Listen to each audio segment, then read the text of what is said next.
Hello, what's up guys? My name is Aina Suraya. So today we're gonna play Requiem's Echo. Ooh!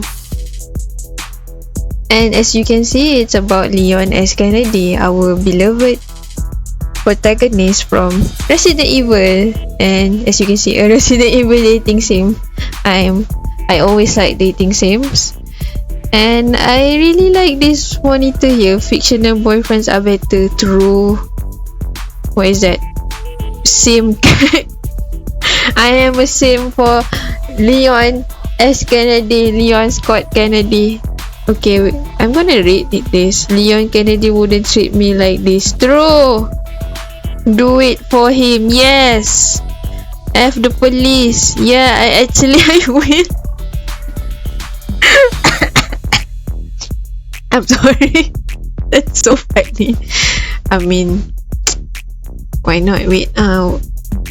Here for the spice. Fogono. I don't know what's that. Okay, just jump into it. This is the cat meme, right? In the form of Leon S. Kennedy. That's cool. Okay, let's just start with a new game before I blabber a lot. Choose a skin color. To be honest, I'm either this or this. Sometimes I look so pale, sometimes I look not so pale, not too dark. But I'm never too dark or too pale, too white, I mean. Let's just choose this one. Oh, pretty. You step out of the worn out house, the door creaking behind you as it swings shut. The weight of your gear drags at your body, but it's not just the equipment, it's the years. You've been preparing for this night longer than you care to admit. Every step feels heavy. But you can't stop, not now. Your gaze lingers on the windows. Inside, the shadows of your old life remain.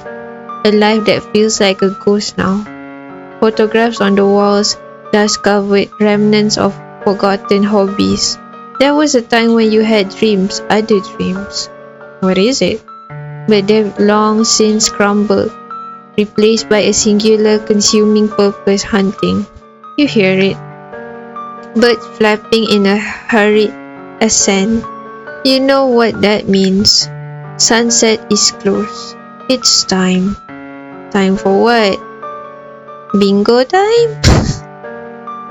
The bonfire pierces the encroaching darkness, a lone beacon amidst the towering trees. You finish threading the barbed wire from tree to tree, building a harsher perimeter around the clearing, a trap with no escape. Your gaze drifts toward the horizon as the sun sinks lower, disappearing behind the trees, casting long shadows that stretch like dark fingers, clawing at the ground. You need to be fast, they'll come soon. Put trip wires inside the clearing as well, or put trip wires only inside the clearing. Outside lah, just to be safe. You extend the explosive beyond the clearing, placing trip wires along the outer perimeter. If any of them manage to slip past the first line of defense, this will catch them. Yes, for protection. The night there's no escape. The forest deepens into shadow as you finish setting the tripwires. You're not satisfied, but there's one last step. Pulling out a knife, you make a swift cut across your palm, letting your blood drip onto the soil. It's dark, almost black in the fading light, and the ground drinks it up, vanishing as quickly as it falls. You wrap the wound with a strip of cloth, tightening it until the pain is just a dull throb. You don't usually do this, they're already drawn to the living. But today is different, you need all of them to come. You've tried tracking them to their lairs before, but the tunnels are too winding, too deep, too impossible to navigate. So instead, you draw them out, just like they lure humans, using the sand to pull people to their death. It's a brutal contest of hunters, and you intend to be the last one standing. Yes. Sliding the gas mask over your face, the rubber cool and constricting against your skin. You settle behind a tree. A sharp pang of isolation digs into you. You wish you didn't have to do this alone, but the remaining townsfolk have changed. Consumed by whatever the creature amid, they've become something else, something hollow. You need to put a stop to this before they sacrifice someone else. The last rays of sunlight disappear, leaving a dense, suffocating silence. It's as if the forest itself is holding its breath, aware of what's coming. Ooh, what's coming? Your hands tremble slightly as you grip the flamethrower, its metal cold despite the sweat on your palms. As soon as the creature steps into the clearing, the explosive will rip through the first wave and the barbed wire will hold the rest in place. Then more will come. You pick them off. Wave by wave, until nothing's left but ash. After all these years of hunting, it all comes down to this. Tonight, either you kill them all or they finally take you. Yeah, either I'm the last one standing or I'm dead. Ooh! Leon drives into the city, the streets dead and abandoned. Another ghost town, courtesy of Umbrella Corp. Boarded windows, doors nailed shut like they're trying to keep something out or in. He wonders how many more are there. He thought that after Umbrella's downfall, they had dealt with all of them, but every now and then, another one pops up. He feels it, a prickle on the back of his neck. His eyes flick to a cracked window as he passes, but there's nothing there, just shadows shifting with the last light of day. Okay, Leon, hate it when the neighbors are this quiet. The sun sinks lower, bleeding orange and red across the sky. He sighs, tapping his fingers on the handlebars. He wanted to get here earlier, but the mission briefing dragged on and the local cops weren't exactly helpful.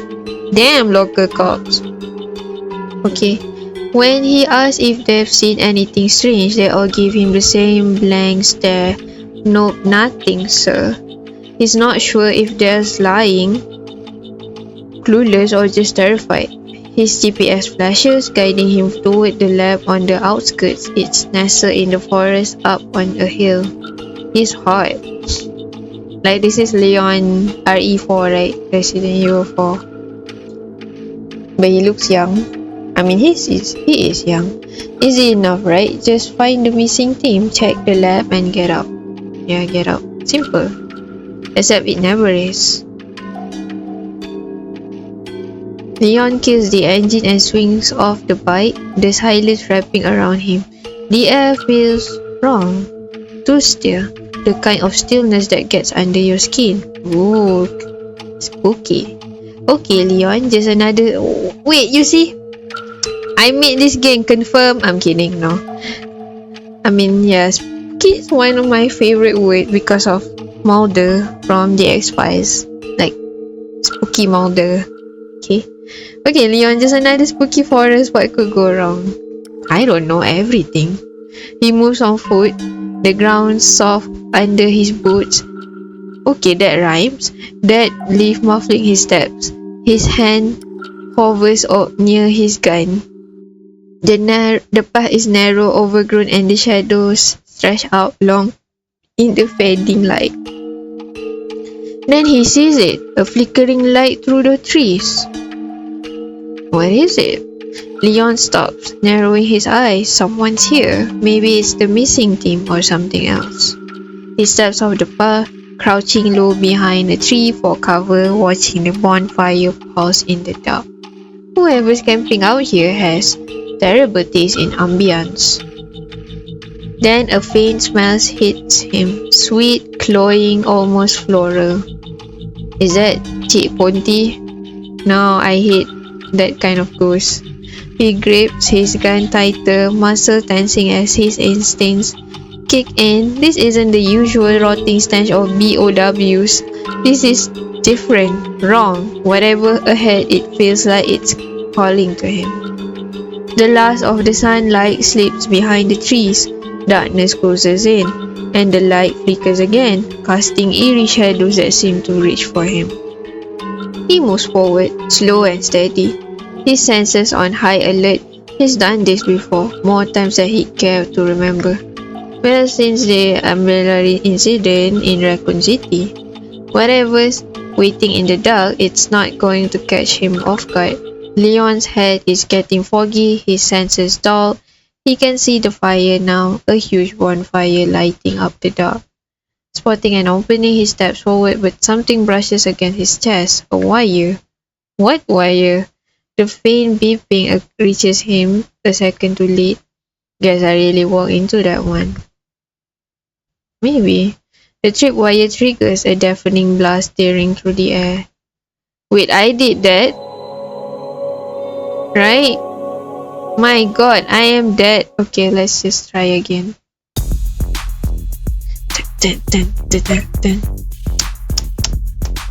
Damn. So I have to keep the tripwires within the area, not more than the area, if I'm not mistaken. Continue. Final hunt. Then we wait, let me click option. I think there's nothing here. I'm gonna try again because earlier I was dead. So let's go fast. Okay.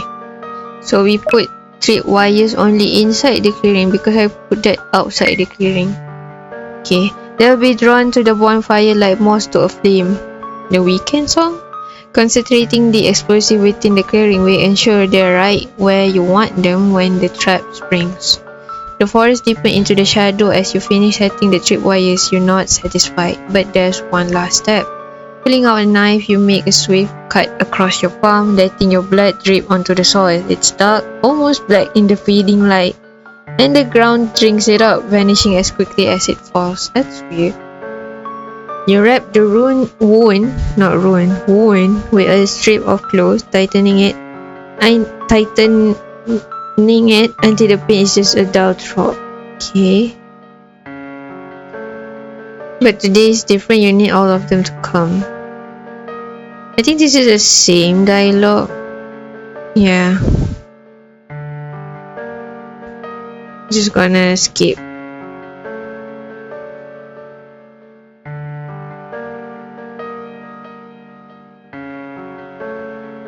I thought it's a new dialogue, so it's not a new dialogue. And I'm gonna meet him.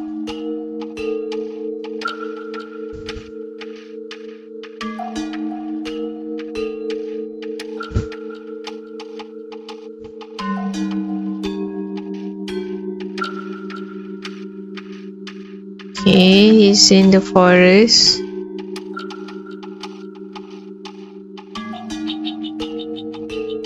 Okay. That's the same dialogue as before. Let's just try. See? My POV, yes. You listen, breath fogging the inside of your gas mask. I'm not from Surrey, I'm sorry. Gas mask. The forest feels suffocating, every shadow pressing in thick with tension. A sharp creaking noise breaks the silence, the sound of chitinous legs creeping over dry bark.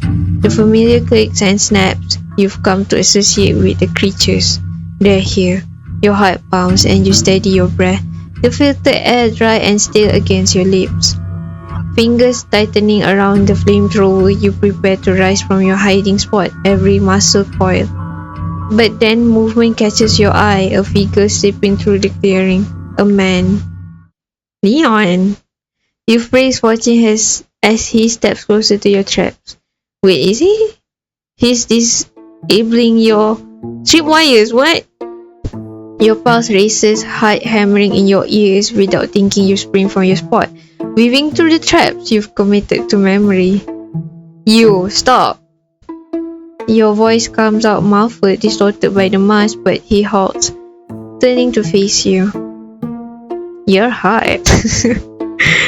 For a split second, I'm sorry guys, you're taken aback. It's not what you expected. Sharp features, piercing eyes, striking in a way that seems out of place here. Not the kind of person you expect to stumble into a nightmare like this. Your gaze flicks into his hand, hovering near his gun. Posture tense and controlled, definitely not a civilian. Yeah, he's a policeman. Police officer, to be gender neutral. Okay. What the hell do you think you're doing? All these straps are mine. I'm gonna say these straps are mine. I appreciate it if you didn't mess with them. He glances around the scattered wires, looking almost amused. Oh, my bad. How many did you disable already? He tilts his head, thinking for a moment. A few. You curse under your breath, gripping the flamethrower tighter. Just your luck, a clueless outsider ruining the day you've waited years for. Why do you need so many explosives? I'm hunting. His eyes shift to the flamethrower in your hands, then to the barbed wire strung between trees. You have a rather unconventional way of hunting. You take a steadying breath. No time for this. You're not from this town, are you? You really should leave now. Your gaze drifts to the tree line where you sense movement. The scent is starting to seep in, that sickly sweet floral odor the creatures emit. He's not wearing a mask already. You see a slight daze in his eyes. He won't last long if they get too close. The man shakes his head, taking a step closer. Not an option. I've got to get to that lab, and this is the only way through. You fidget with the flamethrower, torn between curiosity and frustration. Whoever he is, he needs to leave. You have no idea what's out there. Turn around, wait until morning. Whatever you're looking for at the lab, it's already been ransacked. But do whatever you want, just not right now. A familiar sound echoes through the forest, the same clicking, the same sickening creak. Then getting closer, he hears it. He hears it too. His tense shifting eyes narrowing. What exactly are you hunting? Before you can respond, yellow eyes blink to life at the edge of the woods. Dozens of them, gleaming like fireflies in the dark, shifting as they lock onto you. Well, the music stops. There are more than you expected, likely drawn by his scent as well. You can't fight them all without the explosive. Run. You don't wait for his response. Explosion erupt, the ground shaking underfoot, but the creatures charge through the smoke faster than you anticipated. You dash forward, dodging traps, weaving through the maze of wires and explosive. Damn. Gunshots ring out behind you. You glance back, catching sight of him firing at the creatures as he runs, somehow keeping pace. Save your bullets, it won't kill them. A sharp crack sound and suddenly warm air seeps into the mask.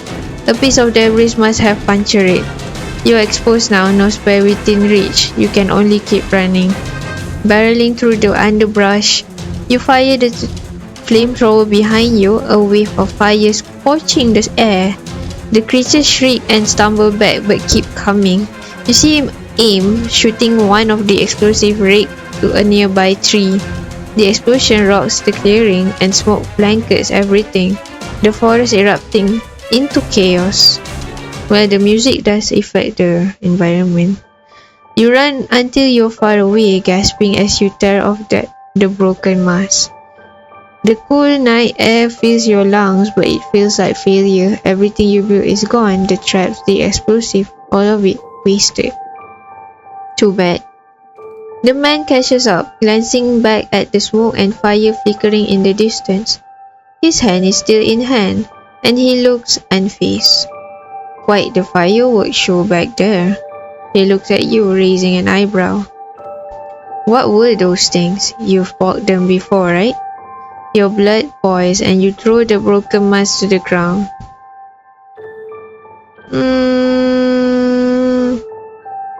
I mean, he's the one disabling my traps. But it could be my fault, but I don't know. Let's not blame him. Let's blame myself. It's my fault. You should have kept going. Should have stuck with the plan and ignored the outsider. Yeah. Your fury fades, giving way to a hollow sense of defeat. I prepared for this day for a long time. I was going to kill all of them. There's no way you could have taken them all down on your own. You shake your head, chuckling low as tears prickle at your eyes. You have no energy left to argue. Right, I should have known. I should have known or should have known. Sounds weird, Dad. I've already failed so many people. What's one more mistake? Look, I didn't mean to mess things up. Leave, outsider, before you mess things up even further. It's not safe here. He narrows his eyes, looking at you with a calm that only makes your frustration flare hotter. Not for me, for you. You're going to get yourself killed if you keep this up. Excuse me? You're the one who almost got yourself killed back there. I'm trained for this, I can handle it. Ooh, Leon Kennedy, a policeman. I'm sorry. You don't know these things like I do. They lure you with your scent. You want to get to the lab now? Go ahead. But you'll end up like everyone else who's tried. Dead. Okay. He pauses and for the first time he sees his expression soften slightly as he studies you. Did you see a team come through here? A lot of people come through here. They go to the lab, they get what they want, and they leave us to our fate. Or they go and never come back. Whoever you're looking for, they're probably dead or worse. The man looks back towards the forest, his expression turning somber, thoughtful. I need to go to the lab and figure out what happened to them. I'm not leaving until I do. Well, go ahead, Leon. You shake your head, unsurprised. Of course, they're all the same. Good luck, you'll need it. Without waiting for a response, you turn and march away, ignoring the ache in your chest. You'll have to start all over again. Reboot, rearm. Your hand finds the pendant resting against your chest. You grip it tightly, letting the familiar shape press into your skin. I'm sorry. That's my house. Pretty house. You storm back to the house, slamming the door behind you. The gear drops from your hands, but you've barely noticed. All you can think about is him, the arrogant outsider with his stoic face. You grit your teeth. He's going to get himself killed, you know it. He doesn't even have a mask. The second he gets close to the lab, he's as good as dead. Ooh, are we going to rescue him? You told him to leave, warned him what was out there. If he dies, that's on him. You owe him nothing. He ruined your plan, your final chance at saving the rest of this town. But the thought of him stumbling into the lab clueless gnaws at you. Why the hell do you care? You shouldn't. I mean, it's Leon. You don't. Okay, what happened now? There's a safe there. Leon's POV. Okay. Despite the hunter's aggression, Leon decides to heed her warning. He waits until early morning before heading to the lab, her sharp words still lingering in his mind. Is it my words? Ooh. He can't shake the thought that she left too abruptly, without giving him a real chance to help. He could have used more intel and maybe kept an eye on her too. The last thing he wants is to watch another life get swallowed by Umbrella's mess. They've taken too much already. He shook his head, recalling the fierce determination in her eyes, the way he seemed set on wiping out those creatures at any cost. There's no doubt in his mind that BOWs are involved here. He's seen enough of Umbrella's twisted work to recognize the sign. Well, yeah, it's almost impressive in a grim way that she's held her ground for so long.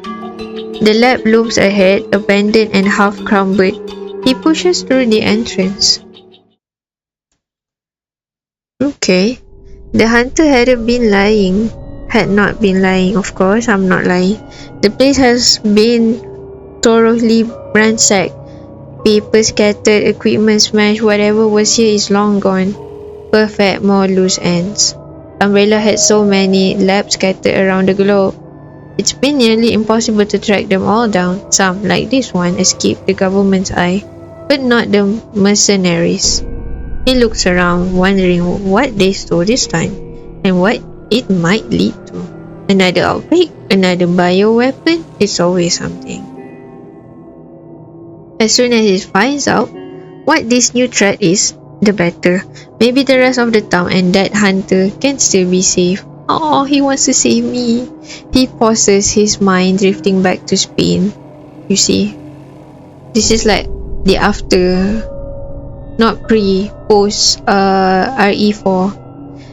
Okay, the village, the people, so many lives destroyed, so many people who never had a chance. He clenches his fist, wishing again that he could stop it all for good. You did stop it. And Ada helped you in a way. But nothing is ever that simple. He's just one man fighting an endless war. Still, he'll do what he can, like he always does. He pulls himself back to the present, focusing on the task.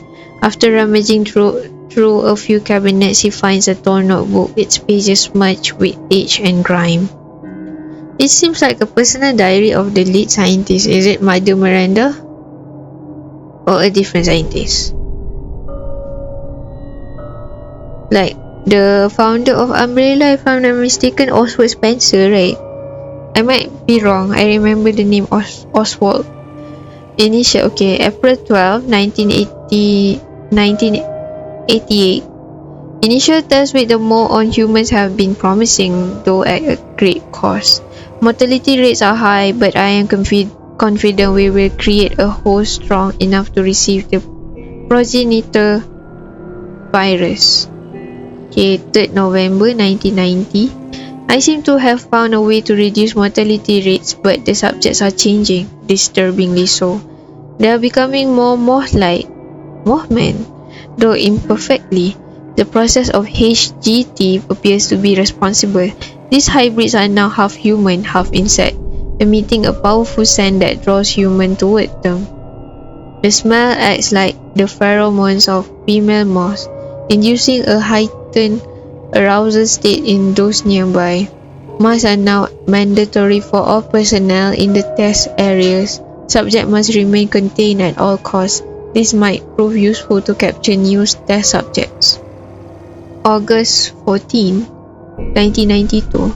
The townsfolk whisper about a creature of folklore roaming the forest, which serves our purposes well.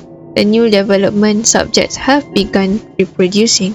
Their larvae feed exclusively on human flesh. I am uncertain if these offsprings will be able to receive the virus, but it's a potential breakthrough. We will continue observation.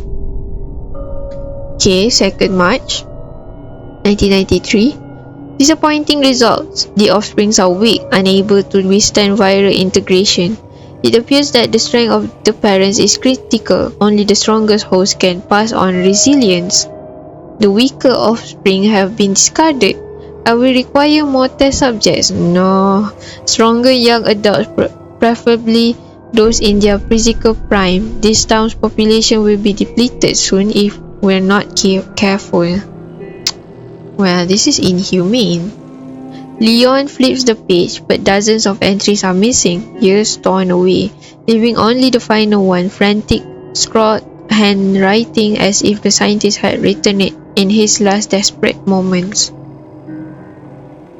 Okay, 8 February 2003. Umbrella has cut us off. The facility is compromised. Someone set the creatures loose. They are everywhere, and the staff have begun to fall. I've managed to escape with my mask intact, but the end is near. There's no redemption for me. Yeah, but I will seek forgiveness all the same. The church, perhaps the last place I'll find peace. After that, I leave this cursed town for good.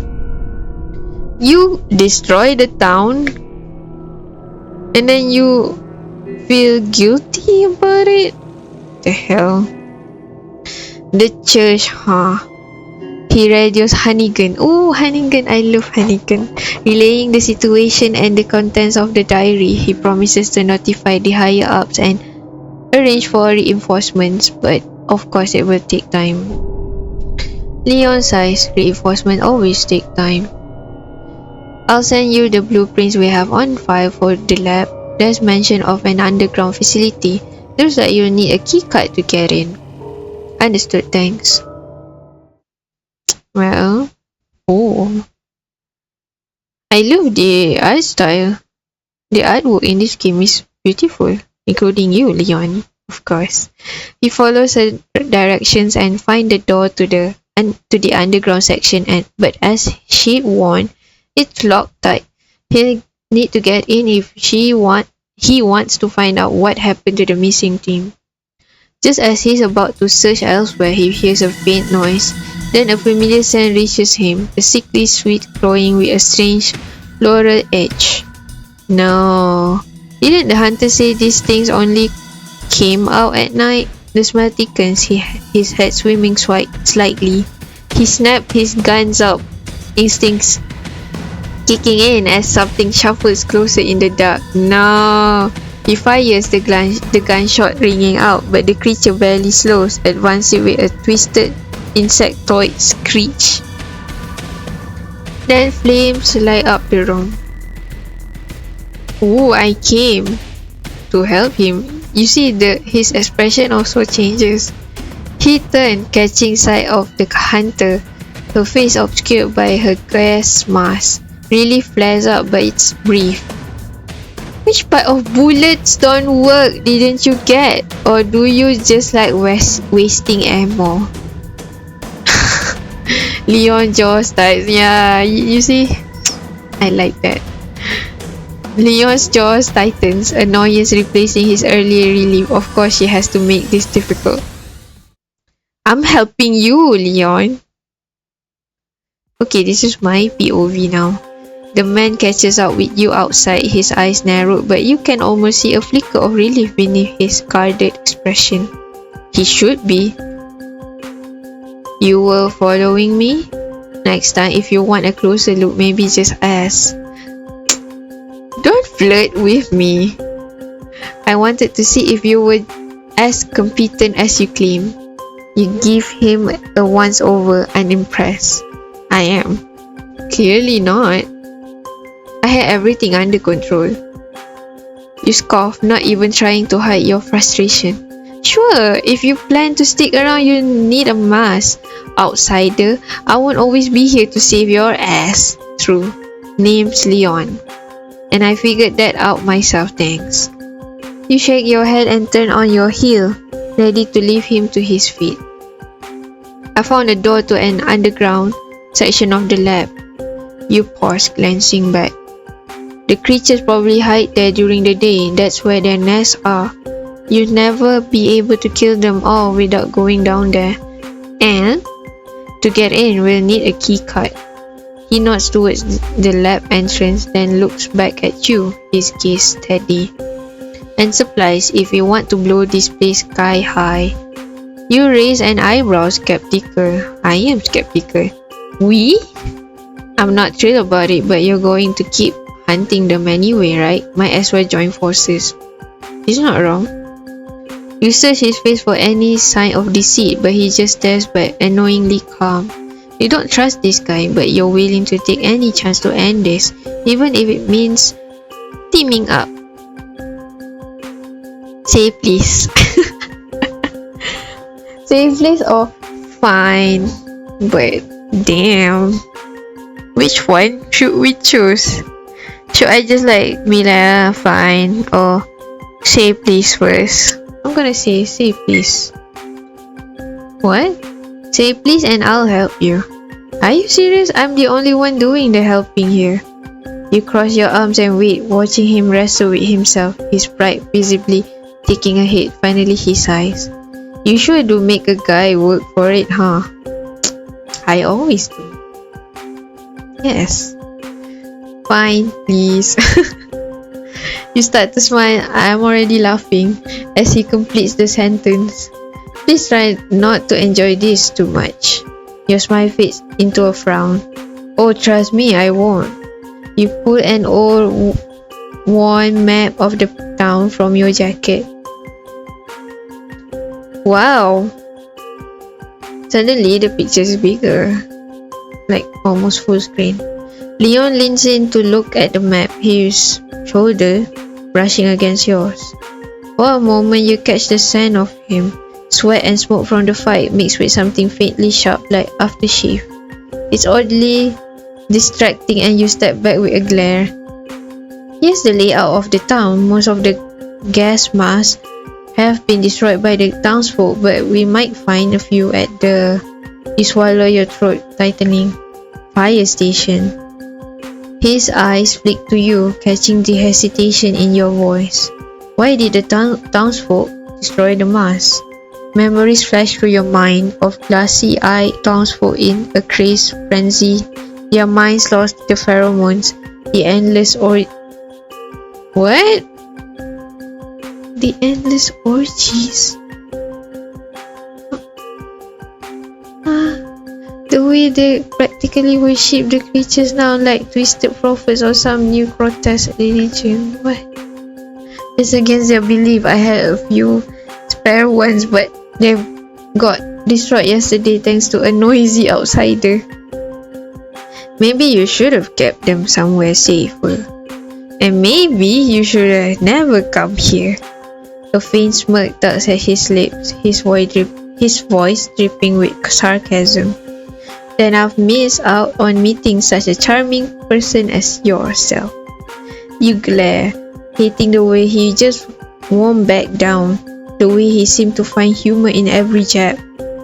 And where can we find explosive? You jab a finger at a spot on the map. Here, the construction site. There should be some left in the crates. With any luck, they're still intact. Leon studies the map with a furrowed brow, then nods.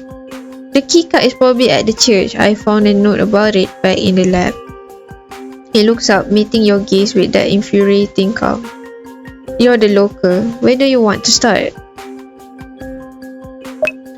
Oh, I can choose. That's cool. But where are we? She said we have to get the keycard first. But we need the mask. The mask is at the fire station.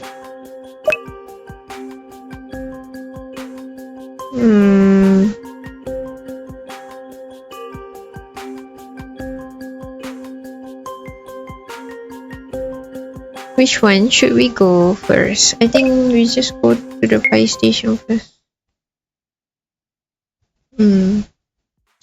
You take a deep breath and walk inside the fire station, just as empty and abandoned as it was the first time you came here. But now standing inside it again, you feel the weight pressing down harder than before. The memories flood back in uninvited, the sound of your father's voice, the sight of him in his gear, the pride in his eyes when he talked about the work he did. Oh, my father is a firefighter? It's been years, but somehow the pain feels fresh, sharp as broken glass.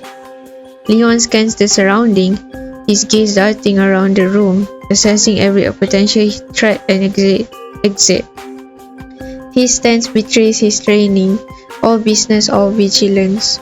You, on the other hand, are just trying to keep yourself together, forcing one foot in front of the other.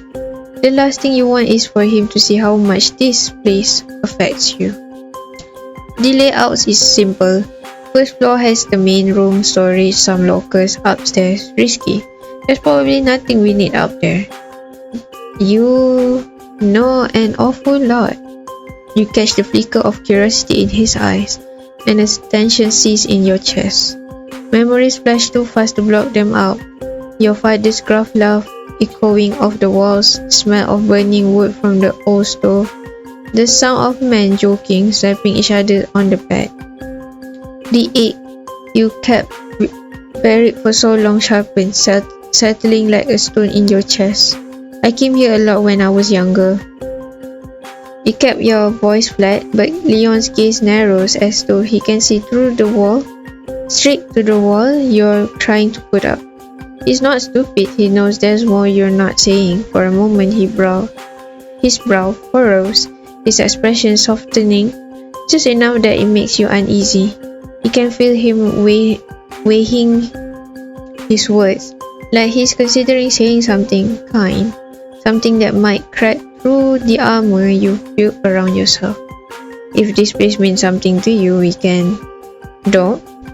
Your voice comes out stronger than you intend. intent cutting him off before he can finish. You don't care. The last thing you need is him poking around in parts of you that aren't his business. Leon's jaw tightens, his mouth pressing into a thin line.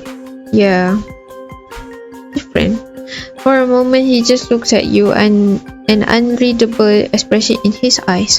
Finally, he gives a short nod, clearly deciding to drop it. Fine. The word lands heavy between you, thickening the silence. You can feel the distance growing as if both of you are retreating behind invisible walls, mirroring each other's defenses. The quiet stretches thought with unspoken things neither of you are willing to acknowledge. At last, Leon jerks his head toward the staircase, his voice cold and brisk. We should check the second floor too. Could be more supplies up there. The structure's a mess. It's better if we stick to the first floor, make sure we don't miss anything. His eyes narrow, his stand firm as if he's digging in his heels just to challenge you.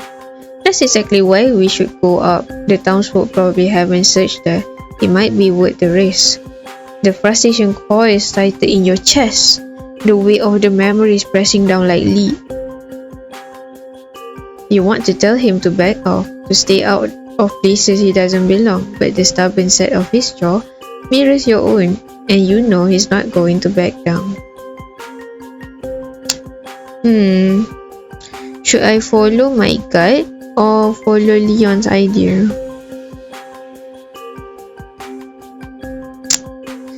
This is hard to choose. I think I'm gonna follow my gut for now. No, I know this place. If there's anything left, it'll be here on the first floor. Leon lets out a sigh, clearly annoyed. You sure you're not just being stubborn? Help me look or don't your call. You don't wait for him to argue, already scanning the room, checking through the lockers and overturned shelves. It's slow work, and you can feel Leon's impatience radiating off him every so often. He glances toward the stairs, clearly itching to go up. Minutes drag by and you're starting to wonder he might be right. But then behind a pile of volume cabinets you find a stash of masks tucked away in an old duffel bag. You pull it out, a strange sense of relief settling over you. As you unzip the bag, a small slip of paper falls out, a note, yellowed and creased. You unfold it slowly, recognizing the familiar rough handwriting immediately. It's from your father. In case you ever need it, sweetheart, I hope you're long gone by the time anyone finds this. Live a good life somewhere safe. You swallow hard, a lump forming in your throat. Leon still scanning the room, oblivious. For a second, you consider showing him the note, sharing that piece of yourself. Just this one. But then, the walls come back up, solid and unyielding. You fold the paper and slip it into your pocket. Leon's voice breaks through the quiet. Find anything? Yeah, I found some masks, like I said we would. You hold them up, forcing your voice to stay steady, as if nothing just happened. He nods satisfied and gestures toward the exit. Good, then let's get out of here. You follow him out of the station, leaving behind the memories and the ghosts that cling to this place like shadows.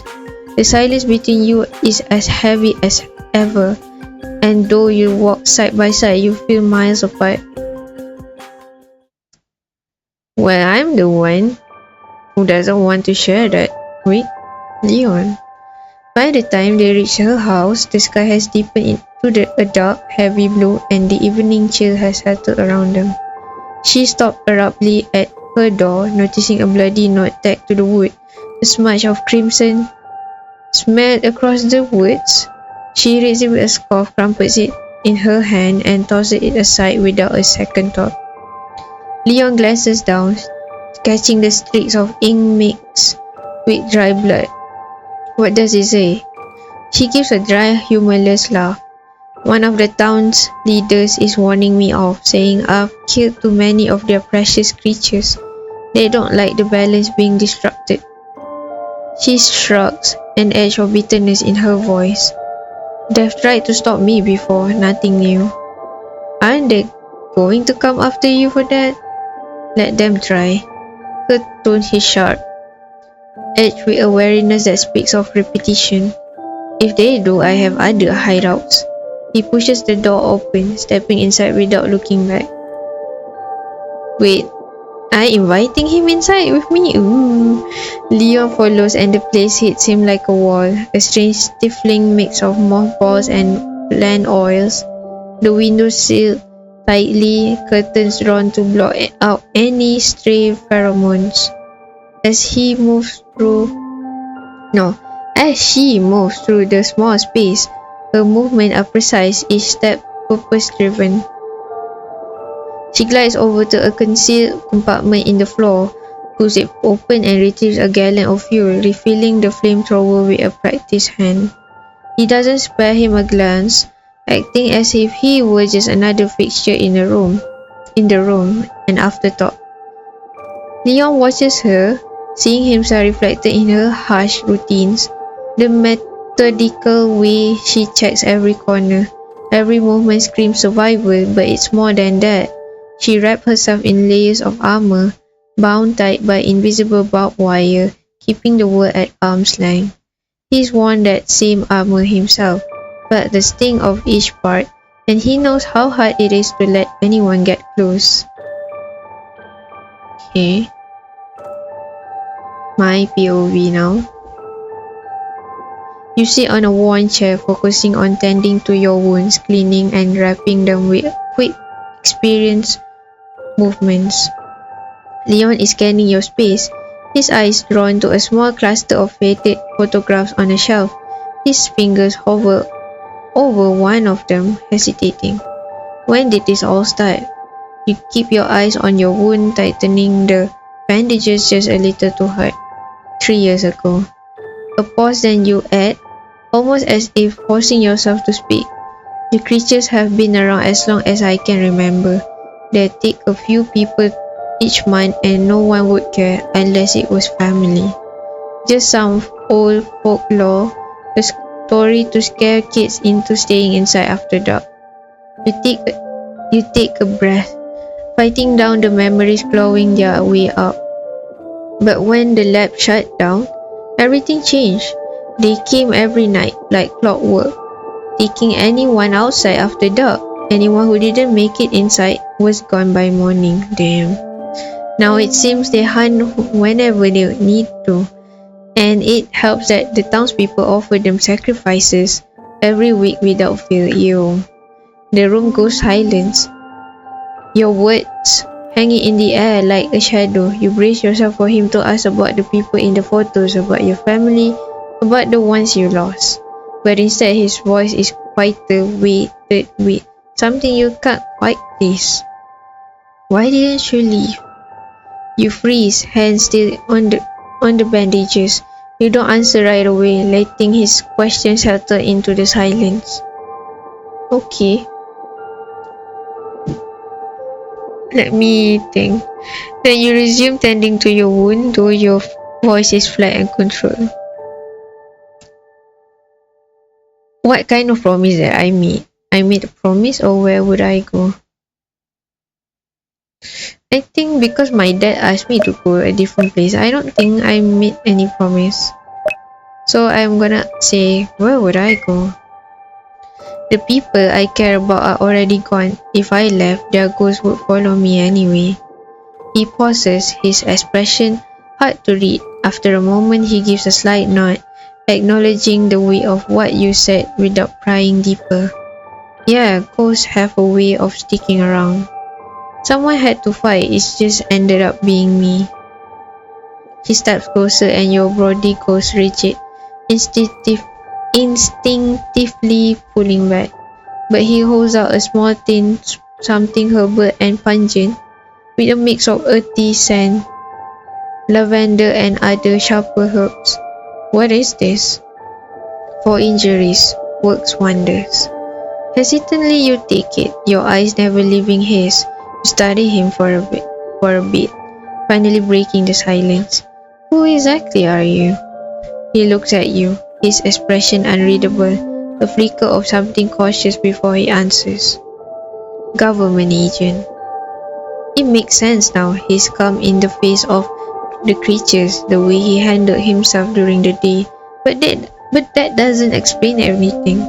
You said you were trained for this kind of situation. How many times have you dealt with things like this? Too many. He sighs, and for a moment his face softened, his gut slipping just enough for you to catch a glimpse of something deeper. I was a rookie cop the first time it happened. Yeah, the incident in Raccoon City. RE2. I had to learn the hard way. And afterwards, I didn't exactly have a choice. Well, the president asked him to rescue Ashley Graham. Okay. For a brief second, you see something raw in his eyes, something that feels uncomfortably close to your own reflection. You didn't have a choice either, not in any of this. Why didn't you leave? Why? Oh, I'm using his question to him. Surprise flickers across his face, and for an instant you catch a glimpse of something like pain. It's not that simple. You think you might finally get something real out of him, a piece of truth to hold on to, but then just as quickly his wall snapped back into place. And someone has to fight. It just ended up being me. He's using my words. Yeah, you let out a hollow chuckle but stop yourself before it fully escapes. You can't afford to get comfortable around him. Even if he doesn't seem like a threat now, you remind yourself that he's just another outsider. For all you know, he's only being nice to get under your skin, to make you lower your guard, only to leave like everyone else has. Wow, I'm a true avoidant. Like avoidant do this, like they fear abandonment, so they don't want to open up to people. You shove the tin of herbal medicine back at him a bit more forcefully than necessary. Here, agent, you need it more than me. He looks down at it, raising an eyebrow as he takes it back, his expression somewhere between amused and unimpressed. Your reckless confidence is almost charming. I could say the same to you, or I'm gonna say careful, don't fall in love. Oh, dang.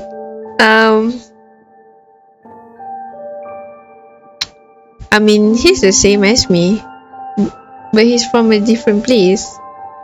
I'm local. That's it. Careful, don't fall in love. Oh, I could say the same to you. This is so hard to choose. Imagine there's more than two to choose. My god. Okay. Careful, don't fall in love. I could say the same to you. I'm gonna say careful, don't fall in love. Don't worry, not happening. Good. You settle onto the couch, lying down with half an eye on the door, the other on Leon, who sits a few feet away with his back to the wall, quietly disassembling and cleaning his guns. Your eyes close, but your mind stays alert, every creak of the old house keeping you tethered to consciousness. It isn't just the threats outside that keep you awake, it's the strangers sharing your space, the one person who could throw everything you work for into chaos. Sleep, I'll take first watch. You start to protest, but he cuts you off with a steady look. If we're going to be a team, you'll need to trust me. It's not wrong.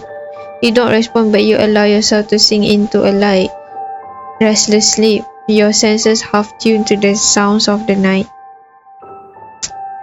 Ooh, the hours stretch on, the room clocked in heavy silence, and yet with Leon there for the first time in months, it doesn't feel quite as suffocating. Well, I'm not alone anymore. Despite the friction, the guarded words, and the walls you both refuse to lower, his presence makes the silence feel just a little less unbearable.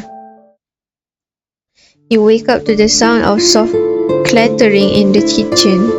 Your muscles are stiff, your body still on high alert, but as you blink your eyes open, the scent of something cooking hits your senses, something you haven't smelled in a long time. You sit up, rubbing the sleep from your eyes. The morning light filters through the cracked window, casting muted shadows across the room. When you finally focus, you see him, Leon, standing by the stove, frying something in a pan. His back turned to you. What are you doing? Or why didn't you wake me up?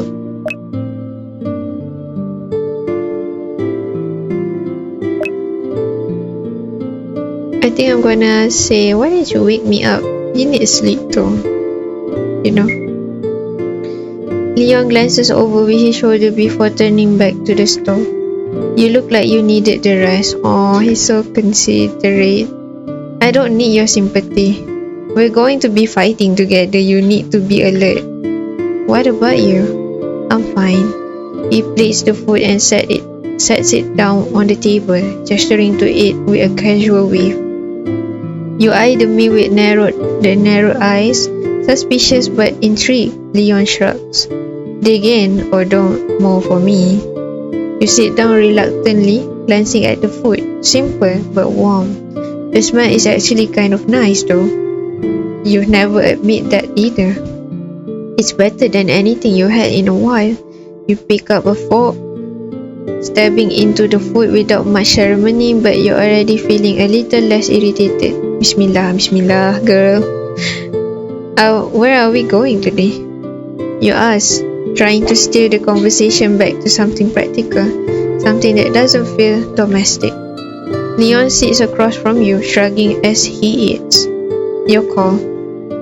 Oh, well, we did go to the... Okay, we're done with the fire station here. Maybe we go to the church now. The church door is locked and won't budge, so you and Leon find an open window, pushing aside scattered debris as you climb inside. Okay, throwback to the Spanish village. The smell hits you immediately, thick decay clinging to the air like a warning. Your stomach twists. The interior is in disarray. Overturned pews, shattered glass littering the floor, dried blood stains smears on the walls. Near the altar, bones and tattered clothing lie in a haphazard pile, some looking fresher than others. A chill runs down your spine. Have the townsfolk been using this place for sacrifices? Moving cautiously, you search the area for any signs of the keycard. Over there. He points to a white lab coat hanging on the railing on the wooden balcony near the old church organ. A skeleton slumps over it in a twisted, unnatural position. Guess he didn't find salvation after all. You roll your eyes, not even trying to hide your exasperation. You've got a weird sense of humor, you know that. I already know that. Keeps things interesting, not everyone appreciates it. I can't imagine why. I'll go get the keycard, wait here. It could be dangerous, stay here and keep watch. I can't tell if you're being chivalrous or if you think I'm that incompetent. I'll let you figure that out yourself. You're insufferable. It's part of my charm. He's working though. Oh, so that's what you call being a pain in the ass? Your voices echo loudly in the empty church, the bickering ringing through the silence. Then a sound interrupts. A sound you know too well. The hairs on the back of your neck prick up. Shiz. You hadn't expected them here and didn't bring any mask. Desperate, you search the room for cover, spotting a confession booth in the corner. You and Leon make a break for it, nearly colliding as you both try to slip inside. Get in! You cram inside, dropping your flamethrower on the ground to make space. You dig into your jacket, pulling out a packet of mothballs and scattering them on the floor. The toxic scent should mask your presence, at least for now. Okay. As the door closes, 5 creatures emerge from the shadows. They move closely, lumbering, their steps heavy and sluggish in the dim light. Thankfully, it's not night and they didn't see you. Otherwise, they'd be in a full hunt mode, releasing pheromones that would spell your end. The boot is possibly small, the air thick with dust and the faint smell of moonfalls. You're pressed against Leon, your back to his chest, with barely enough room to breathe, let alone move. His body is warm, his chest rising and falling in sync with yours, every shape of his muscle against you making it impossible to ignore him. Ooh. He leans over you, seeming almost protective. The idea stirs something uncomfortable within you and you push against him lightly. Hope you're comfortable because I'm not. Leon chuckles softly, the sound vibrating against your back. His breath tickling your ear. Oh, I'm perfectly comfortable. If you weren't so tense, you might be too. No. You shoot him a glare over your shoulder, but it's hard to look menacing when your faces are inches apart, your lips almost brushing his cheek. Would you at least try not to breathe down my neck? Not much choice in here, besides you don't seem to mind.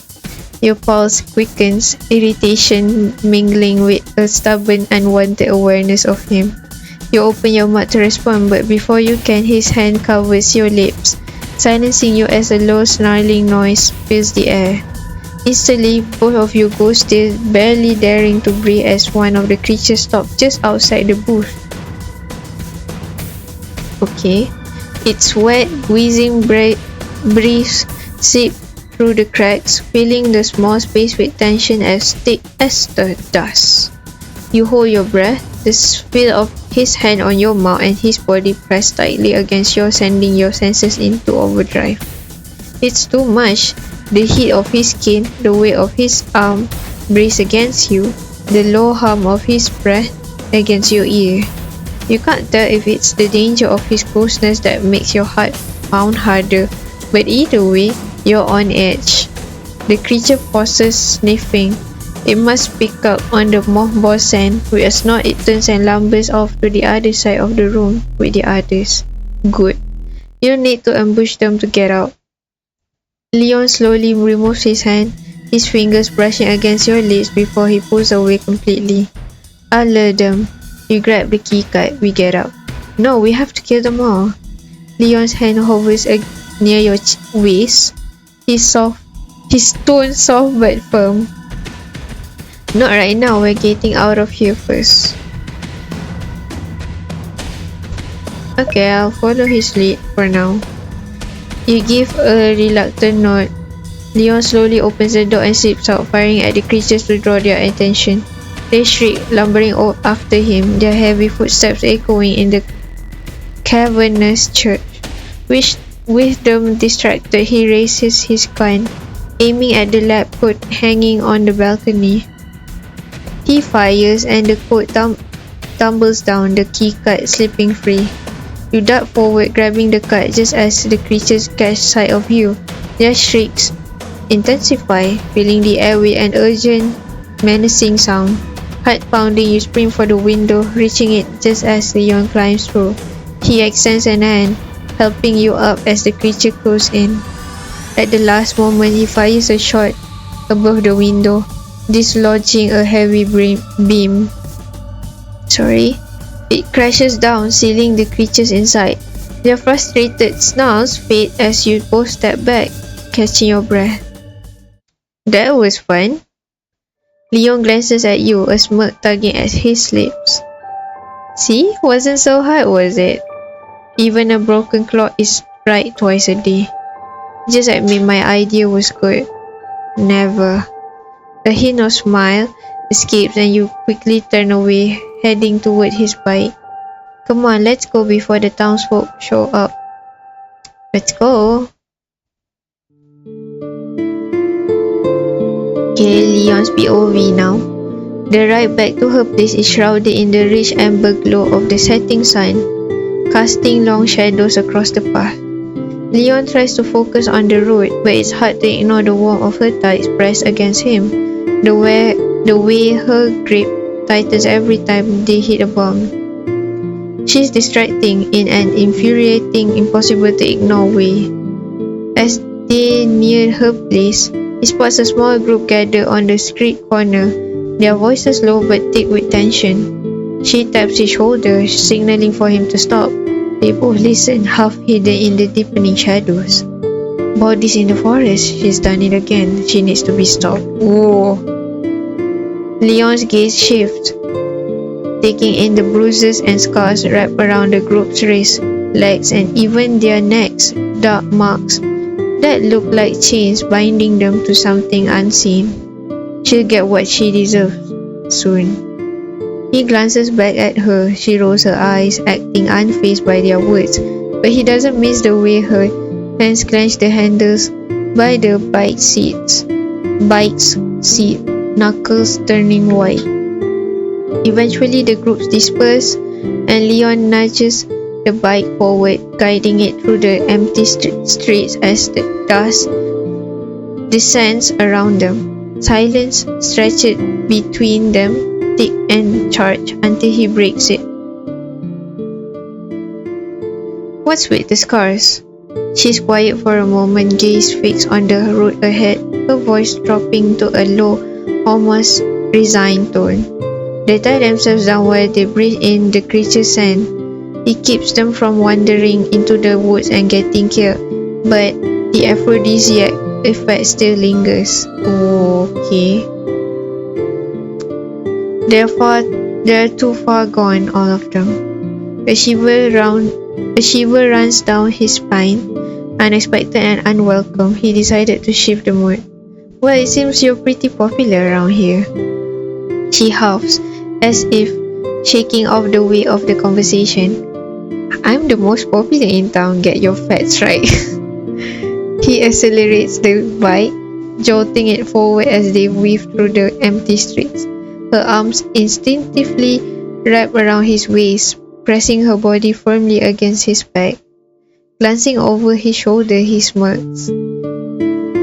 You better hold on, Miss Popular. I'll hold on, alright, just tight enough to choke you out. She pinches his side hard. She fakes a yelp of pain through a grin, catching the smile in her voice. At least he managed to break through her walls, even if just for a moment. Ooh, I like it so far. It's a lot of reading, but I always like a story-based game. You sit on the floor, turning your focus to your bandages. Leon managed to lift the mood a little on the right back, but the heaviness still lingers. Sadness twists in your gut as you remember the faces of the townsfolk you once knew. People who had welcomed you, people whose stores you've visited, whose homes you've seen with your family. Now they're hollow, driven only by the urge to kill you. The memory hits harder than you like.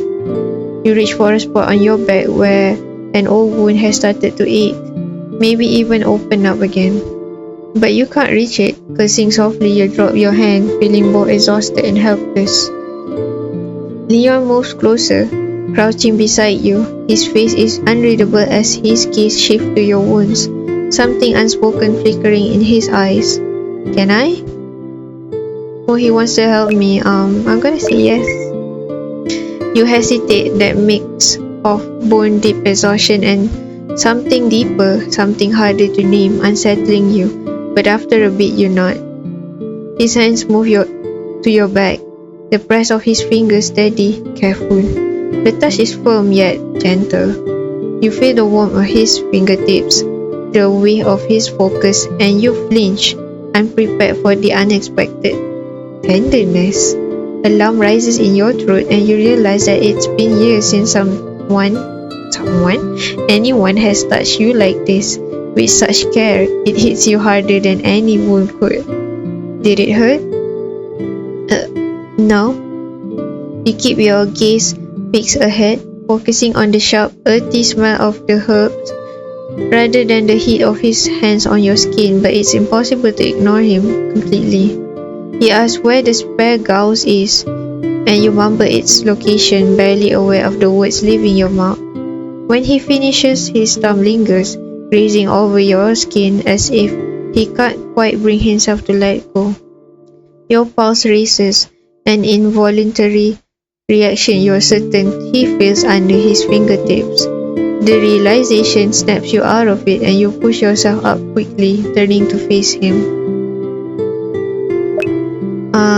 Took you long enough? I'm gonna say thank you. Just to be polite.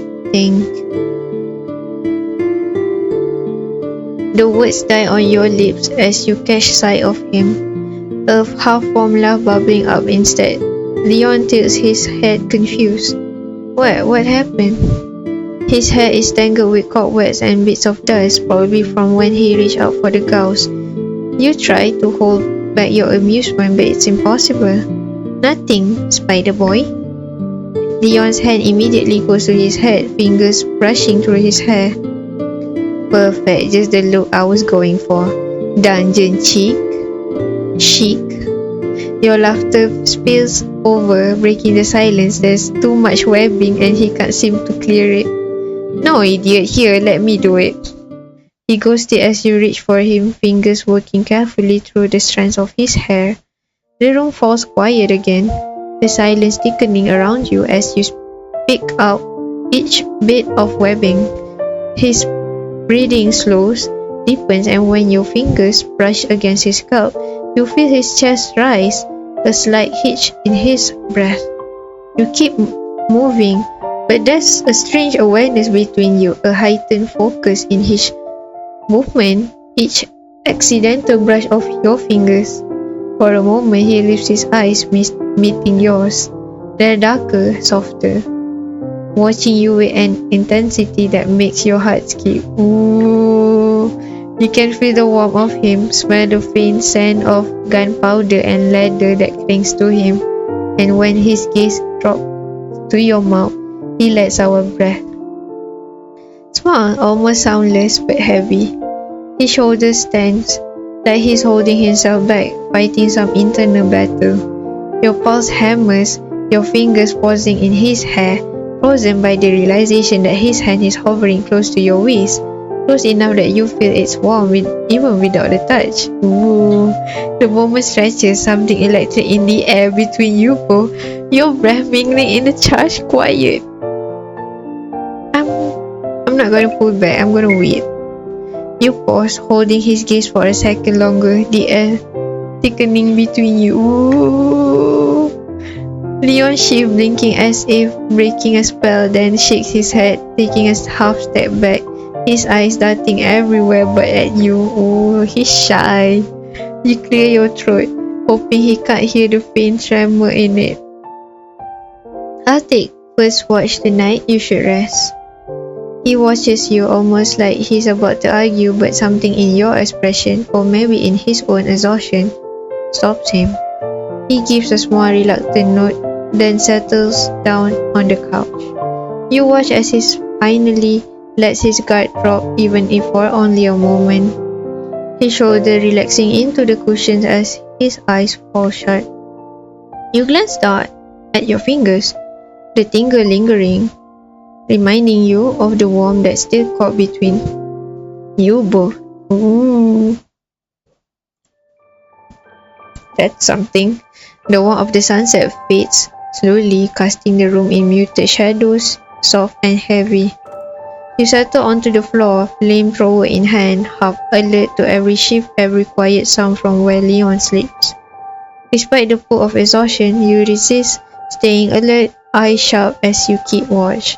Just as your mind begins to drift, a soft choke sound pierces the silence, half muffled yet unmistakable. Leon stirs restlessly, his eyes twisted in the dim light, caught in the throes of whatever nightmares haunt him. The faint sounds feel like a punch to the chest, striking too close, you can't bear it. Without thinking, you cross the room, sitting beside him, place a hand on his shoulder, gently shaking him awake. Leon, wake up. His eyes... He's blushing lah. And wow, the eyes is wide open. His eyes fly open wide and unconfused, his gaze meeting yours with a mix of fear and confusion. His breath is uneven, and for a moment he doesn't move, doesn't speak, as though he's still trapped somewhere else. Slowly his gaze sharpens, taking in the unfamiliar surrounding. He rubs a shaky hand over his face, his forehead damp with sweat. A faint shiver runs through him. You're unused to offering comfort, unfamiliar with the vulnerability of it, but you remember small distant gestures, how your parents would hold you, ground you when the night grew too dark. Breathe with me, alright? Or it's over now, you're safe.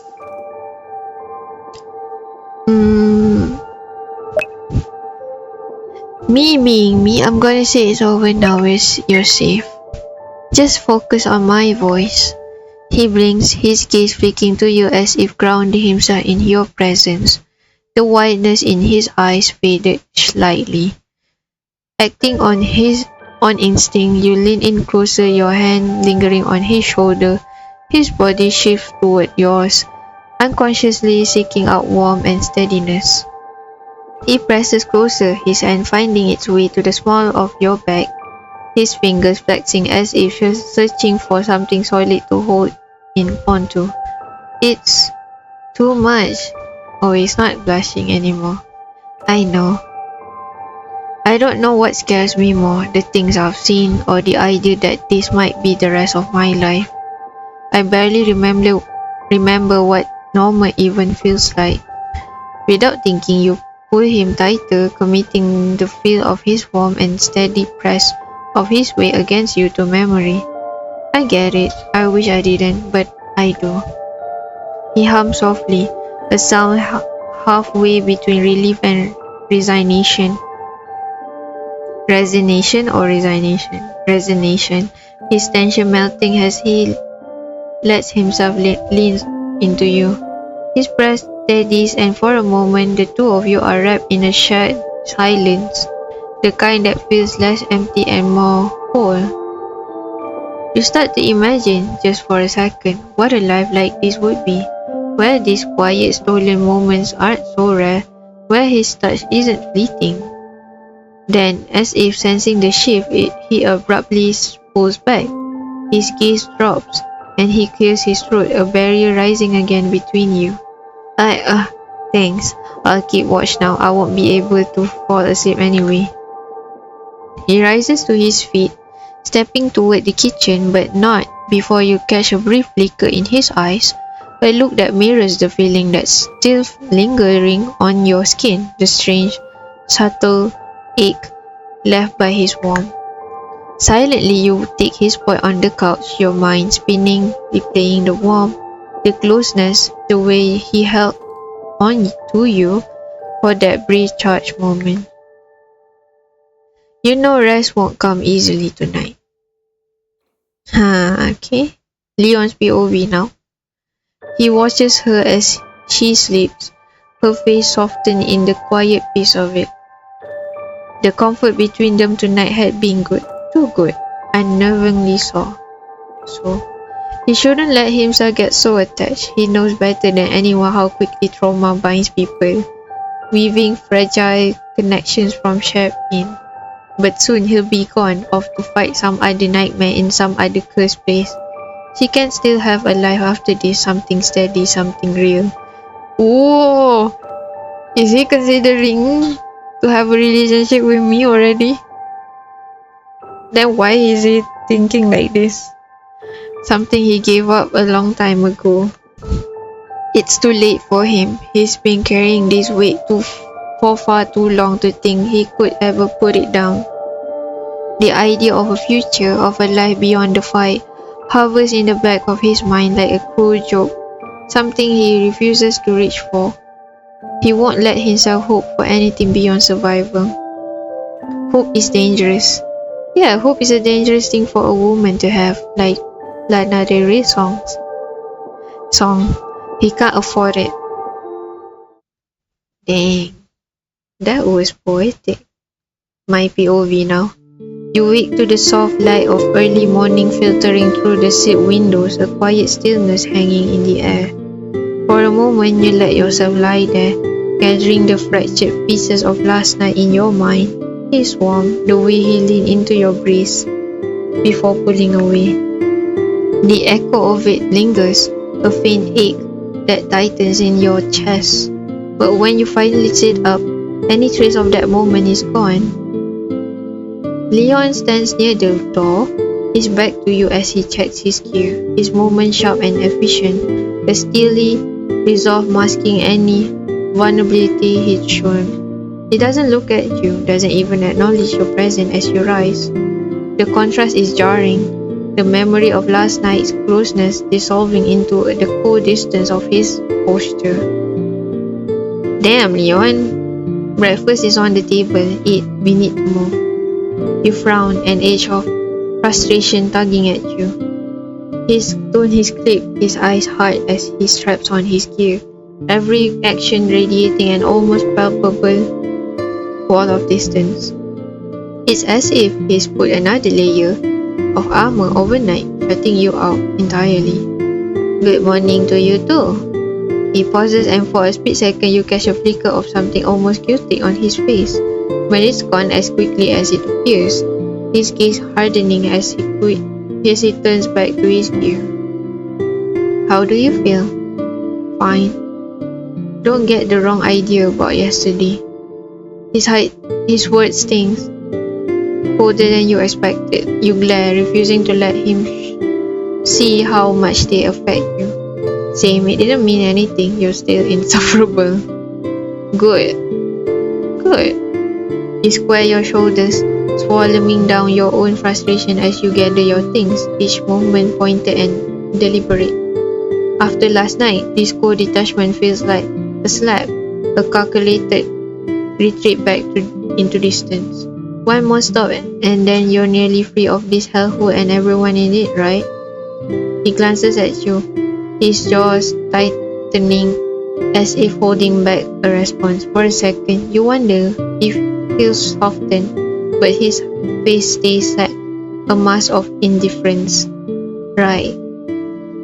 It's a dismissal, plain and simple.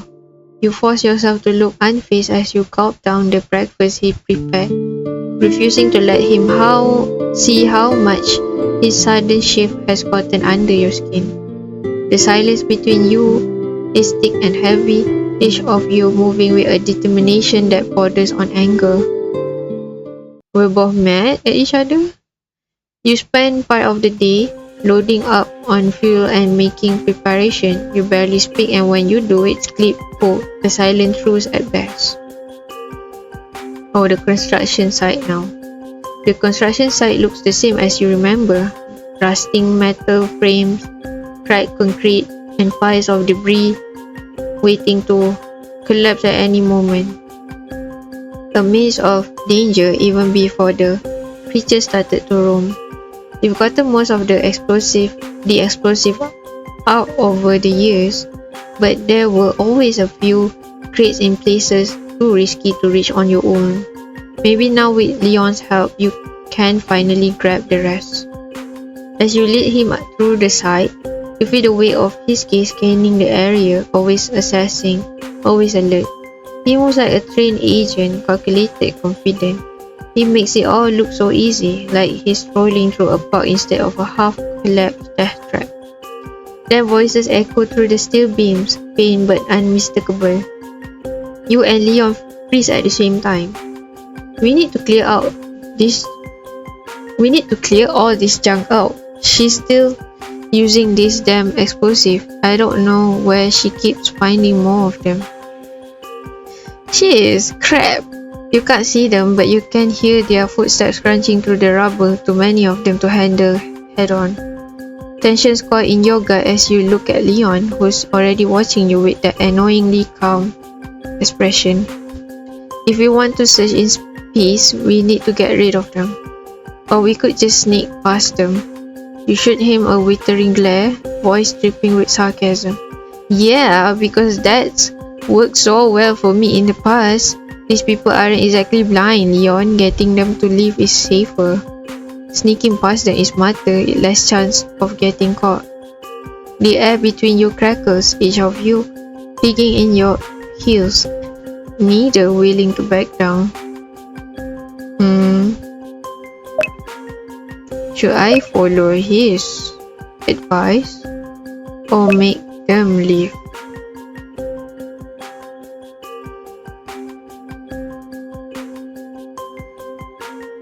Before this, I followed his advice and we get it, so get the key card.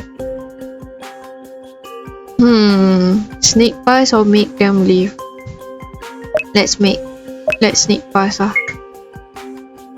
You let out a frustrated sigh but relent. Fine, let's do it your way this time. You both crouch low, moving quietly through the side. Leon takes the lead, his movement smooth and silent. You follow, every muscle tense, hyper-aware of the townsfolk patrolling nearby. The faint sound of their voice is a constant reminder of the danger, and for a moment you can almost feel his confidence seeping into you, steadying your own steps. After what feels like forever, you reach a cluster of crates. You start rummaging through them as quietly as possible, but they're empty. You glance at Leon, frustration simmering, searching stealthily will take too long. Then a voice shatters the silence. Who's there? Stop right there. Your heart lurches, and before you can even process the words, gunshots ring out, echoing through the crumbling site. You and Leon both, adrenaline flooding your veins as you scramble over broken concrete and piles of rusted metal. Shouts chase after you, growing louder, closer. You stumble and Leon's hand shoots out, gripping your arm and pulling you up just in time, keeping you from face planting into the pile of debris. Finally, you manage to lose them, ducking into a quieter, hidden section of the construction site. Once you're clear, you pull your arm free, wincing as a sharp pain flares up in your leg. Great plan, Leon, real smooth. He barely glances at you, his expression distant, detached. The indifference only makes your anger simmer hotter, but you swallow it down, focusing on the task at hand. The two of you search the crates nearby, working quickly. After a few minutes, your hand finally lands on a stash of explosive, and you lift it with a sigh of relief, but a part of you wonders if it will be enough. You move to a different crate and try to pry it open. Let me. I can do it. I know, I just don't want you to get hurt. Ooh. You give him a skeptical look, arching an eyebrow. What's your deal? Either you care about me and my well-being or you don't. Make up your mind. He hesitates, his gaze shifting slightly, and for a moment he looks almost guilty. It's complicated. Of course it is. With a sigh, you step aside, letting him take over. But in his eagerness... No! Okay. I was focusing on the words, and then this... Okay. But in his eagerness, his shirt snags on a jagged piece of metal jutting out from the crate, tearing down one side to expose a strip of bare skin. You can't help the smirk that tugs at your lips. Nice one, Agent. He looks down at the ruined shirt, unimpressed. Just what I needed. You turn back to the explosive, putting them in the bag, trying to ignore the rustling fabric behind you. What the hell? No. I'm closing my eyes. I'm gonna open my eyes now. Is he shirtless? Still shirtless? What the hell? But when you glance over, he's shrugging off the shirt entirely. That's dangerous, Leon. Not proper. Leaving his upper body bare, every line of muscle and scar exposed in the dim light. What the? Dang it. For a second, you're caught off guard, your eyes lingering on the hard planes of his chest and the subtle movement of his shoulders. I mean, I was looking at the abs first. You force yourself to look away, jaw clenched, but he noticed, and he's clearly not letting you off the hook. Didn't think you get distracted that easily. You clench your jaw, wheeling your paws to steady. I'm just wondering if you plan on strutting around like that. We're here for supplies, not a show. Yeah, free show. He chuckles, tossing the torn shirt aside with a smirk. As much as you love that, I've got a spare on my bike. Unless, of course, you want me to stay like this. Without missing a beat, you raise an eyebrow. I'm already raising both of my eyebrows, leaning in just enough to make him hesitate. And what if I do? He swallows his playful facade, slipping as you close the space between you into purposeful strides, your gaze holding his with a silent, unspoken challenge. What would you do, Leon? Obey? His eyes widen. My god, he's blushing.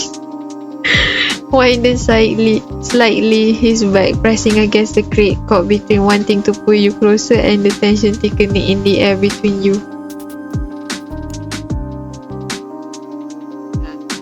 What the hell is this game? No.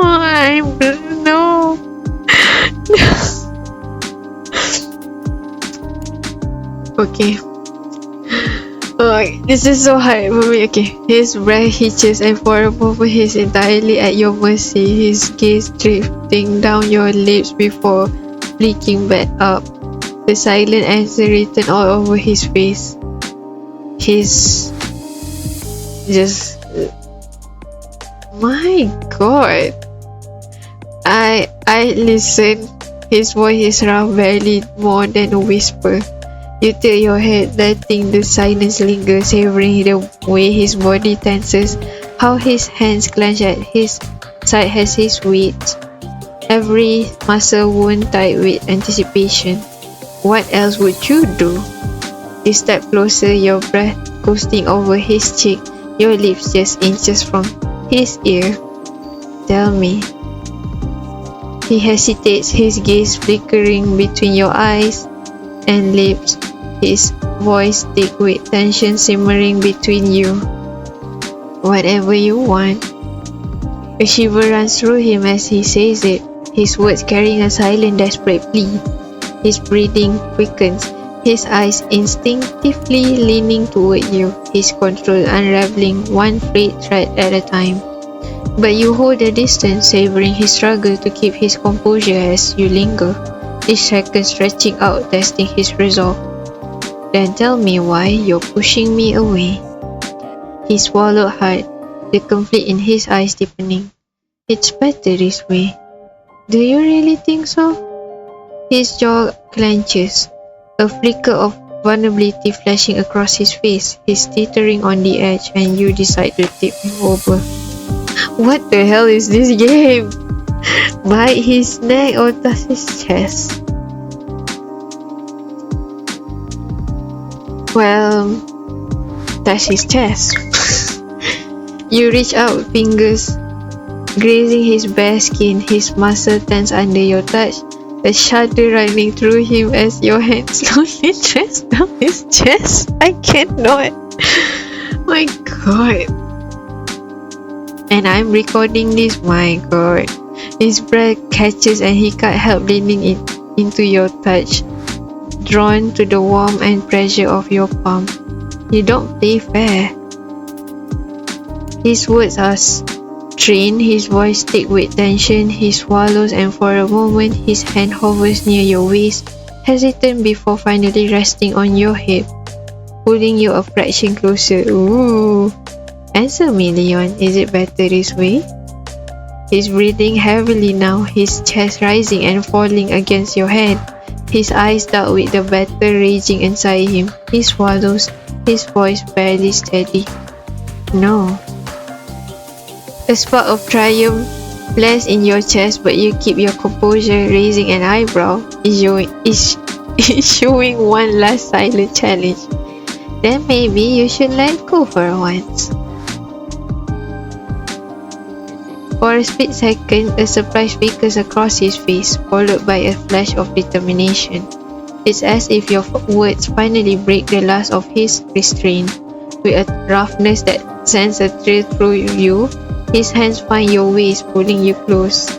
His lips crash against yours, the kiss fierce, desperate, everything he's been holding back spilling over in one intense moment. Ooh! My god, I am blushing right now. My face is so warm. But then a faint noise sounds from somewhere nearby, a soft scuffling, barely perceptible but enough to cut through the haze. You pause, pulling back just enough to break the spell, and he's left standing there, flushed, breathing hard. His eyes filled with a mixture of embarrassment and raw need. Silently, he grabs the bag of supplies, his hands unsteady, his gaze shifting away from you with a kind of reverence, as though he's trying to regain his composure. The tension between you lingers as you walk back to the bike, his steps slower than usual, as if the weight of what just happened is pressing down on him. When you reach the bike, you climb on behind him, wrapping your arms around his waist without a second thought. He stiffens, his muscle going taut beneath your touch, and a slight flush creeps up his neck. You're close enough to sense every shift of his body, the tension he's still holding on to. The engine roars to life, and as he drives off, you lean forward, resting your cheek against his back, feeling the steady beat of his heart. A small, secretive smile plays on your lips, knowing full well that the memory of your touch of that kiss is something he won't be able to shake off easily. Ooh, yes! You both make it back to the house, your bodies worn yet buzzing with the lingering high of pleasure. You tell yourself to forget it, to push the memory aside, but it clings to you, refusing to fade. Okay, the shirt returns. The two of you stand in the quiet, small distance between you, but the tension is thick, like an unspoken pull drawing you back toward each other. Your eyes meet briefly before both of you look away, awkward and uncertain. The silence presses down, broken only by the sound of your breath. You shift, trying to focus, but your mind keeps slipping back to him, hyper-aware of his presence, his closeness, and the memory of his touch still vivid in your mind. So, who gets first watch? Neither of you are looking at each other as you step forward, you end up bumping into him, his hands moving instinctively to steady you, his grip firm and grounding. Oh, he's blushing. You glance up, your eyes flickering down to his lips, your body reacting before your mind has a chance to catch up. We can decide later. Whoa, what happened now? I'm scared, but also excited. The tension in his voice mirrors your own, a hint of something more than just exhaustion of proximity. Your gaze settles on his mouth, and he hesitates only a moment before leaning in. Ooh, closing the space between you. Ooh, can't stop. I'm fangirling over here. Your lips meet in a kiss that hesitant at first, each of you testing the waters as though unsure if it's okay to give in. But it deepens quickly, growing more urgent, a shared hunger that flares up from the quiet.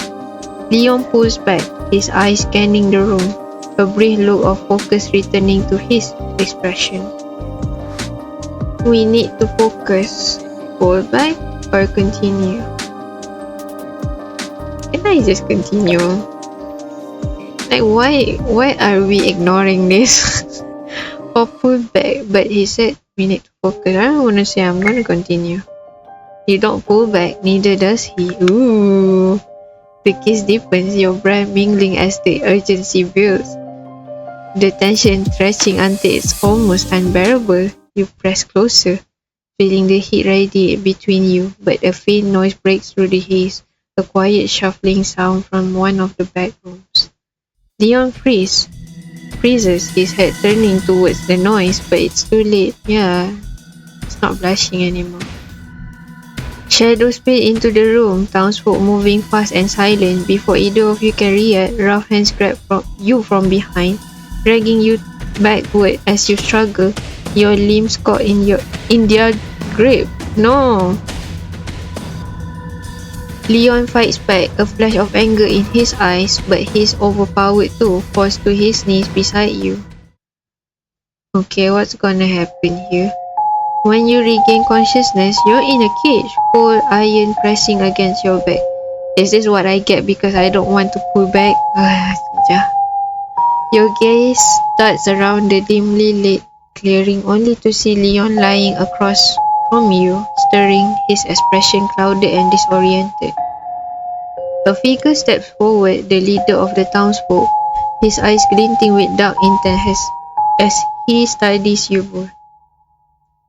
I tried to reason with you, but you won't listen. So now you'll see it. You'll see it. Feel it. You push against the bars of the cage. Let us out! Soon you'll be one of us. He disappears in the shadow just as a sickly sweet scent fills the air, thick and cloying. It seeps into your lungs, spreading through your body with a heady warmth, fogging your thoughts, clouding your senses. Dread pulls in your stomach, you push against the bar again, desperation, flooding you, but they hold fast, the unforgiving metal biting into your skin. Heat floods your veins, a flush crawling up your neck as every inch of you feels electrified, hypersensitive. You push against the bars, instinctively trying to get closer to the source of the sand, but the cage holds firm. Frustration and desire mix, intensifying with every breath as the sand works its way through you, impossible to resist. Your gaze falls on Leon, and you see he's affected too. His body tense, shivering as he grips the bar, his chest heaving. His gaze meets yours, his eyes dark and filled with the same aching need. He fights it, jaw clenched, but you can see it's only a matter of time before the pheromones overwhelm him completely. The primal urge to move, to feel is consuming, and when the need to follow the creatures finally subsides, a different heat takes its place, pulsing through you, desperate for release. Your body is too hot, every nerve straining, and you turn to Leon, feeling the pull of him, closeness between you, the only relief from the unbearable ache. You reach out, your hand finding his, and he shudders under your touch, his grip tightening as if holding on to you is the only thing keeping him grounded. No! I can't take it anymore. I need you. What do you mean? You close the distance between you, succumbing to the pull, your mind hazy. In that moment, nothing else matters, not the cage, not the watching eyes, not the twisted situation you find yourself in. There's only you and him, lost in the heat that won't fade. The end. So, wait, how many endings this game has?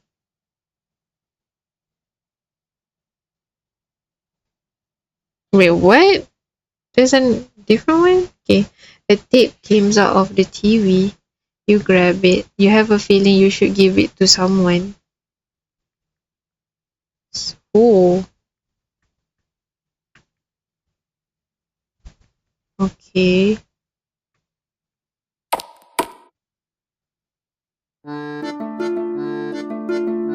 This is a different scene.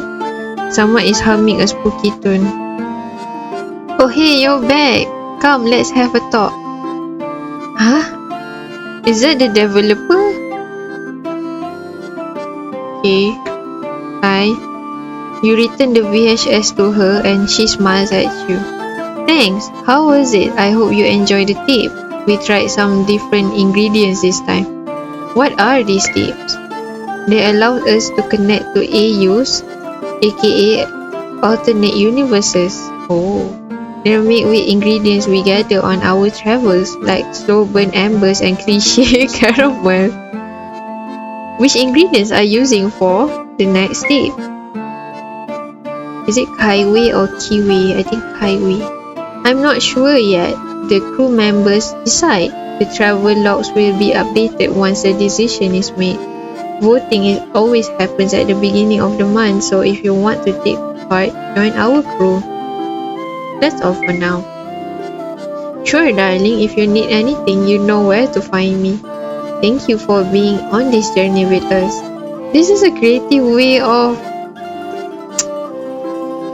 ending the game. That's cool.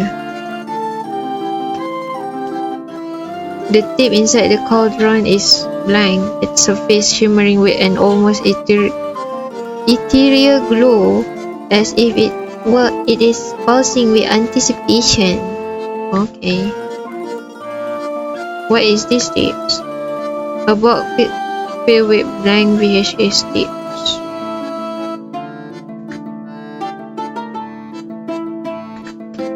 A small collection of potions. Some of the labels say slow burn embers, adversaries, amorous essence, bondage balm, werewolf, pheromones. Maybe it's better you stop reading. Okay. A potions book lie open on an incomplete recipe. 2 teardrops of forbidden love, a strand of enemies to lovers strike, 3 drops of mutual pining essence, 1 sprig of miscommunication herb. At the bottom of the page, a handwritten note adds warning, handle with care, may cause extreme low burns. I love low burn romance. Like the recent one I watched, My Happy Marriage. It's a slow burn. Like she fell for the guy first, but the guy fell harder, man. Woof woof. View travel vlogs. Can I view? Woof. Oh, that's cool. It leads to her card info. The developer's card info. Okay.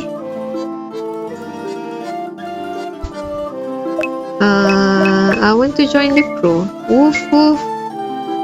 Oh, that's a creative way of inviting people to subscribe to your Patreon.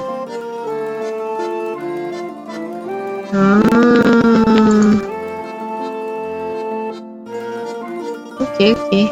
Let's continue to the game.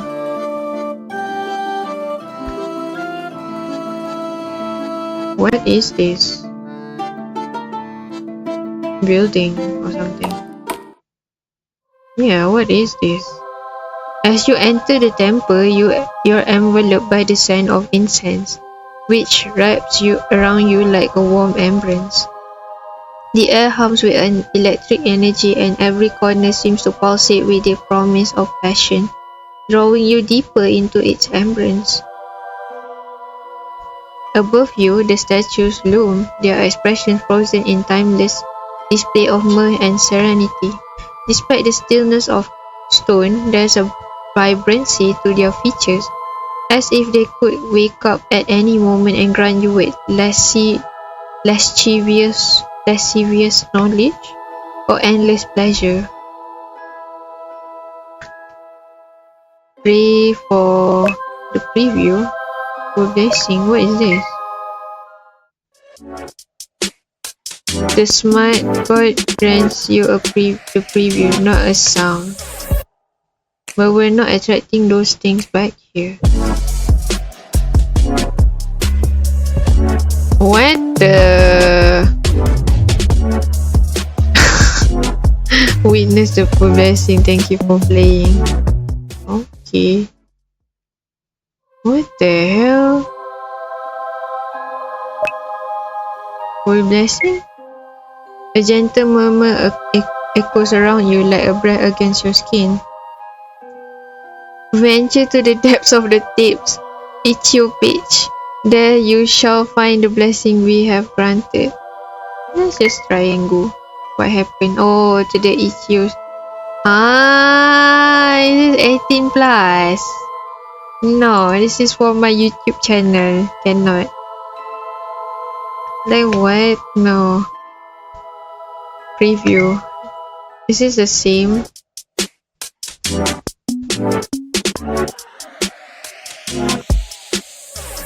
Okay.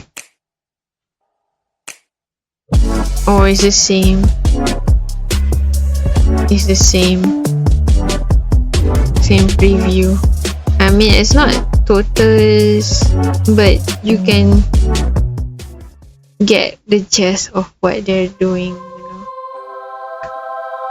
I think it's the same, so I'm gonna say never mind. Let's just go out for now. And that is so dangerous because why? Well, YouTube is not into those things, of course. I am not into those things as much. Okay, so remember to talk to Lou, he's waiting for you. That's Lou, I guess, the cat or the dog. Kinda look like a cat to me.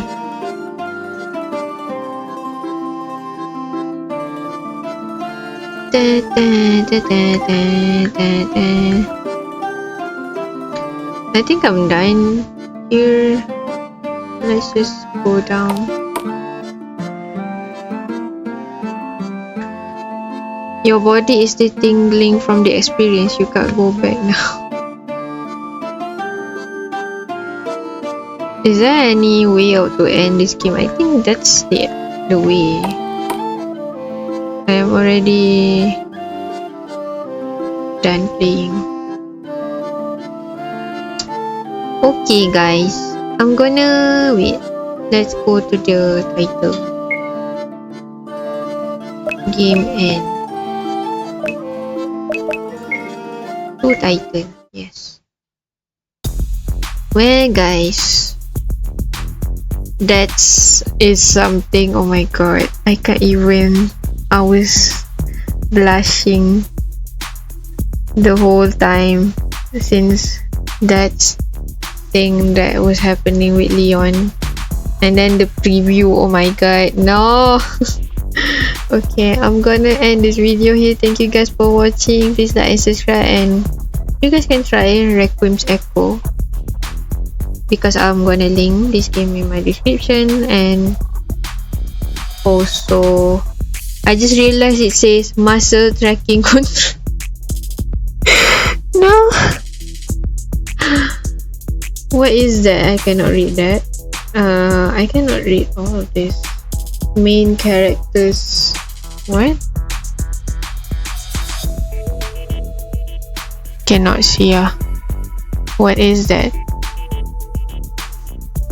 I cannot even read that, but I can read this thing. Okay, I'm gonna end this video here for reals guys, and enjoy this video. If you want to play it, of course I already said I'm gonna link the game in my description. And thank you guys for watching, and also thank you for your support, and take it easy. I cannot take it easy. Oh my god, it's so much in one game, but this is just a little because it shows the preview. Okay, I'm gonna end this video here guys. Take it easy and bye bye.